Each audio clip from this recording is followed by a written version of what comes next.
Сегодня на площадке Государственного совета прошло первое рабочее совещание в рамках плана мероприятий по рассмотрению проекта закона бюджета Республики Коми на 2020 год, где с отчетом о промежуточных итогах деятельности правительства за 2021 год отчитывалась министр промышленности и экономики Ахмеева.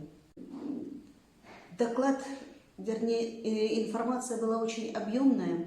В течение 40 минут, наверное, шла информация, все стороны развития экономики были затронуты. Говорить о том, что как исполнена программа, наверное, еще рано, хотя вопросы по ее исполнению есть, но тем не менее очень часто говорилось о том, что это промежуточные итоги. Я никогда еще не видела такого заинтересованного разговора, особенно со стороны депутатского корпуса. Вопросов было задано очень и очень много, и вопросы, и определенные предложения по исполнению этого программного документа. И самое, наверное, главное, что меня вообще-то порадовало, это то, что разговор был деловой.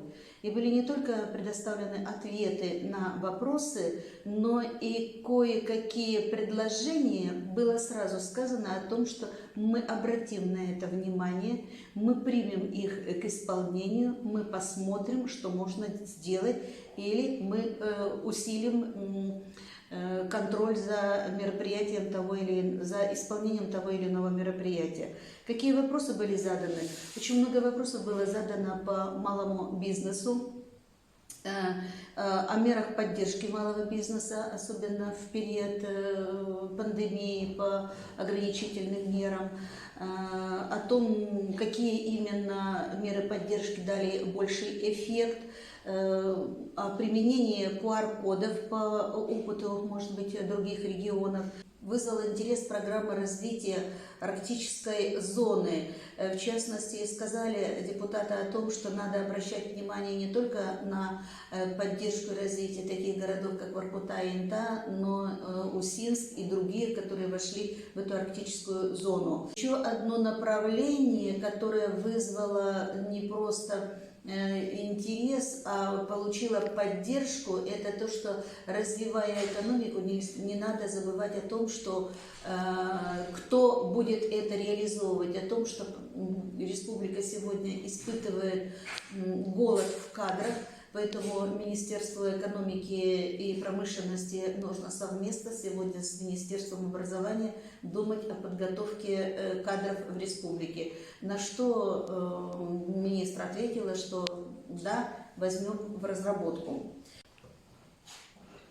Вообще вопросов было очень и очень много, и видение по добыче прочих полезных ископаемых, и по технопарку и так далее. Вообще, если вот так вот совместно заинтересованно будут работать и правительство, и Государственный совет, то я думаю, что мы сможем достичь каких-то результатов, но это должны быть заинтересованы все стороны.